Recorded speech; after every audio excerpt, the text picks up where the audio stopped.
ಎಲ್ಲರಿಗೂ ಶುಭೋದಯ.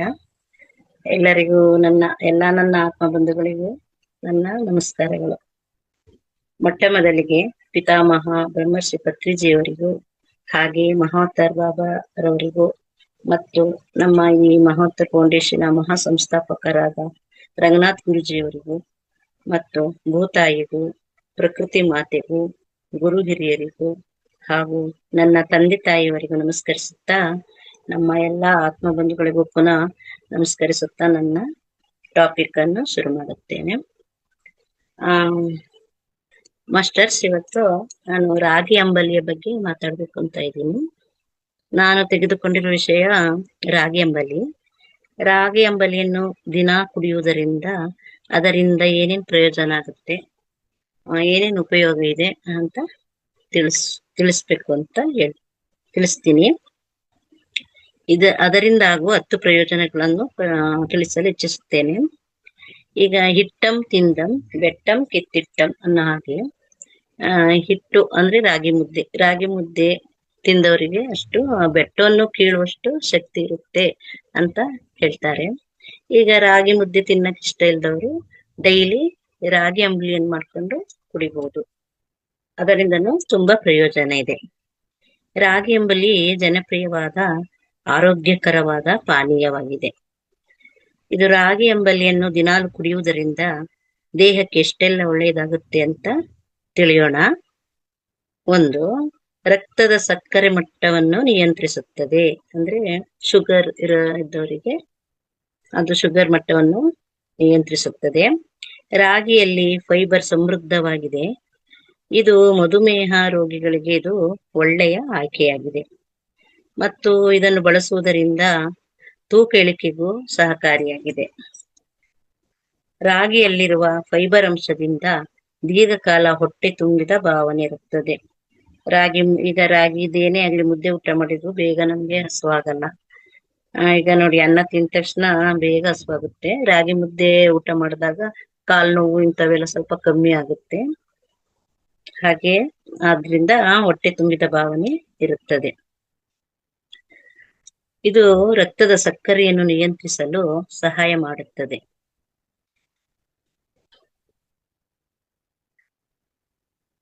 ಇದು ಮೂಳೆಗಳನ್ನು ಸಹ ಬಲಪಡಿಸುತ್ತದೆ. ರಾಗಿಯಲ್ಲಿ ಕ್ಯಾಲ್ಸಿಯಂ ಸಮೃದ್ಧವಾಗಿದೆ. ಇದು ಮೂಳೆಗಳ ಆರೋಗ್ಯವನ್ನು ಕಾಪಾಡುತ್ತದೆ ಮತ್ತು ಫೋರೋಸಿಸ್ ನಂತ ಸಮಸ್ಯೆಗಳನ್ನು ತಡೆಗಟ್ಟುತ್ತದೆ. ಅಂದ್ರೆ ಅತಿಯಾದ ಫ್ಲೋರೈಡ್ ನಿಂದ ಏನಾಗುತ್ತೆ, ಈಗ ಮಕ್ಕಳನ್ನ ನೋಡ್ತೀವಿ, ಮಕ್ಕಳ ಹಲ್ಲುಗಳು ನೋಡಿ ತುಂಬಾ ಹಳದಿಯಾಗಿರುತ್ತೆ, ಮತ್ತೆ ಕಪ್ಪು ಚುಕ್ಕಿ ತರ ಬಂದಿರುತ್ತೆ ಅವರಿಗೆ. ಅಂತವರು ಇದನ್ನು ಬಳಸೋದ್ರಿಂದ ಹಲ್ಲುಗಳಿಗೂ ಶಕ್ತಿ ಸಿಗುತ್ತೆ. ಮತ್ತೆ ಕ್ಯಾಲ್ಸಿಯಂ ಚೆನ್ನಾಗಿ ಹಲ್ಲುಗಳಿಗೆ ಸಿಗುತ್ತದೆ. ಇದು ಮಕ್ಕಳಿಗೂ ಹಾಗೂ ವಯಸ್ಸಾದವರಿಗೂ ತುಂಬಾ ಒಳ್ಳೆಯದು. ಮತ್ತೆ ಇದು ಜೀರ್ಣಕ್ರಿಯೆಗೂ ಒಳ್ಳೆಯದು, ಬೇಗ ಜೀರ್ಣ ಆಗುತ್ತೆ. ರಾಗಿಯ ಫೈಬರ್ ಜೀರ್ಣಕ್ರಿಯೆಯನ್ನು ಸುಗಮಗೊಳಿಸುತ್ತದೆ. ಮಲಬದ್ಧತೆ ಸಮಸ್ಯೆಗಳನ್ನು ತಡೆಗಟ್ಟಿ ಕರುಳಿನ ಆರೋಗ್ಯವನ್ನು ಕಾಪಾಡುತ್ತದೆ. ರಕ್ತಹೀನತೆಯನ್ನು ತಡೆಗಟ್ಟುತ್ತದೆ. ರಾಗಿಯಲ್ಲಿರುವ ಕಬ್ಬಿಣದ ಅಂಶವು ರಕ್ತದ ಕೊರತೆಯನ್ನು ತಡೆಗಟ್ಟುತ್ತದೆ. ಗರ್ಭಿಣಿಯರಿಗೂ ಹಾಗೂ ರಕ್ತಹೀನತೆಯಿಂದ ಬಳಲುವವರಿಗೆ ರಾಗಿ ಅಂಬಲಿ ತುಂಬಾ ಒಳ್ಳೆಯ ಆಯ್ಕೆಯಾಗಿದೆ. ಈ ಗರ್ಭಿಣಿಯರಿಗೆ ಮತ್ತೆ ರಕ್ತದ ಕೊರತೆ ಅನಿಮಿಯ ಇದ್ದವರಿಗೆಲ್ಲ ರಾಗಿನ ಬಳಸುವುದರಿಂದ ರಕ್ತಹೀನತೆಯನ್ನು ಹೋಗಲಾಡಿಸಬಹುದು. ಹೀಗಾಗಿ ರಾಗಿ ಅಂಬಲಿ ತುಂಬಾ ಒಳ್ಳೆಯ ಆಯ್ಕೆಯಾಗಿದೆ ಮತ್ತು ಇದು ಚರ್ಮದ ಆರೋಗ್ಯಕ್ಕೂ ತುಂಬಾ ಸಹಕಾರಿಯಾಗಿದೆ. ರಾಗಿಯಲ್ಲಿ ಆಂಟಿ ಆಕ್ಸಿಡೆಂಟ್ಗಳು ಮತ್ತು ಅಮೈನೋ ಆಸಿಡ್ಗಳು ಚರ್ಮದ ಆರೋಗ್ಯವನ್ನು ಸುಧಾರಿಸುತ್ತದೆ.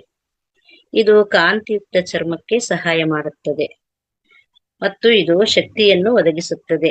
ರಾಗಿಯಲ್ಲಿ ಕಾರ್ಬೋಹೈಡ್ರೇಟ್ಗಳು ಸಮತೋಲಿತವಾಗಿರುವುದರಿಂದ ಇದು ದಿನವಿಡೀ ಶಕ್ತಿಯನ್ನು ಒದಗಿಸುತ್ತದೆ. ಮತ್ತೆ ಉಪವಾಸ ಮಾಡುವವರು ಈ ರಾಗಿ ಅಂಬಲಿಯನ್ನು ತಗೊಂಡ್ರೆ ಒಳ್ಳೆಯದು. ಬೆಳಗಿನ ಉಪವಾಸಕ್ಕಿದು ತುಂಬಾ ಒಳ್ಳೆಯ ಆಯ್ಕೆಯಾಗಿದೆ ಮತ್ತು ಇದು ಹೃದಯದ ಆರೋಗ್ಯಕ್ಕೆ ಸಹ ಸಹಕಾರಿಯಾಗಿದೆ. ಇದರಲ್ಲಿ ಕೊಲೆಸ್ಟ್ರಾಲ್ ಕಡಿಮೆ ಮಾಡುವ ಗುಣವಿದೆ.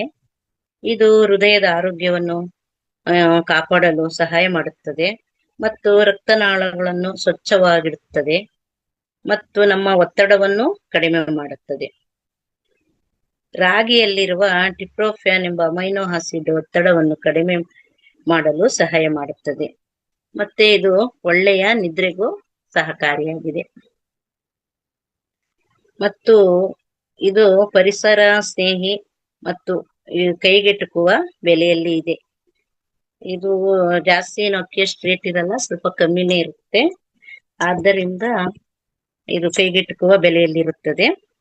ರಾಗಿಯು ಸ್ಥಳೀಯವಾಗಿ ಬೆಳೆಯುವ ಧಾನ್ಯವಾಗಿದ್ದು ಇದನ್ನು ತಯಾರಿಸಲು ಸುಲಭ.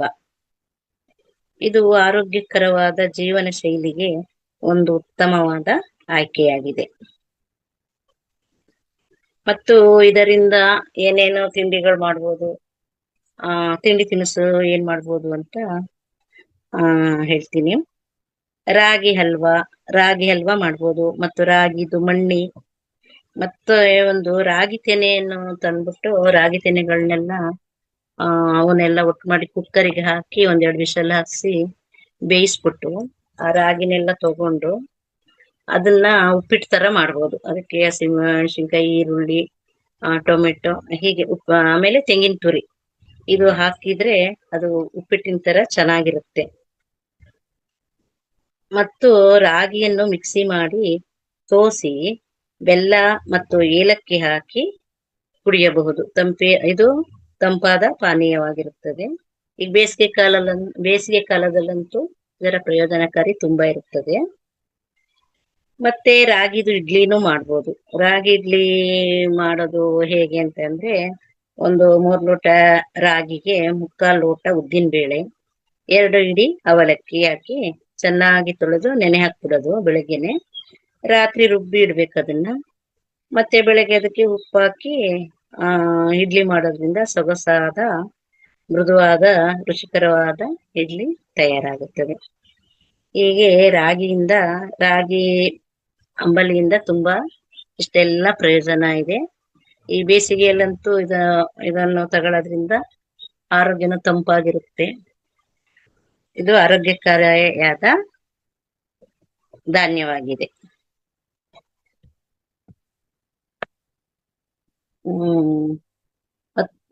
ಇಷ್ಟೆಲ್ಲ ಪ್ರಯೋಜನಕಾರಿ ಇರೋದ್ರಿಂದ ನಾವು ದಿನ ರಾಗಿ ಮುಳಿಯನ್ನು ಉಪಯೋಗಿಸ್ಬೇಕು ಅಂತ ಇಷ್ಟು ಹೇಳಿ ವಂದಿಸುತ್ತೇನೆ. ಹಾಗೂ ಇಷ್ಟು ಹೊತ್ತು ಆಲಿಸಿದ ಎಲ್ಲ ನನ್ನ ಆತ್ಮ ಬಂಧುಗಳಿಗೆ ಹೃತ್ಪೂರ್ವಕ ಧನ್ಯವಾದಗಳು.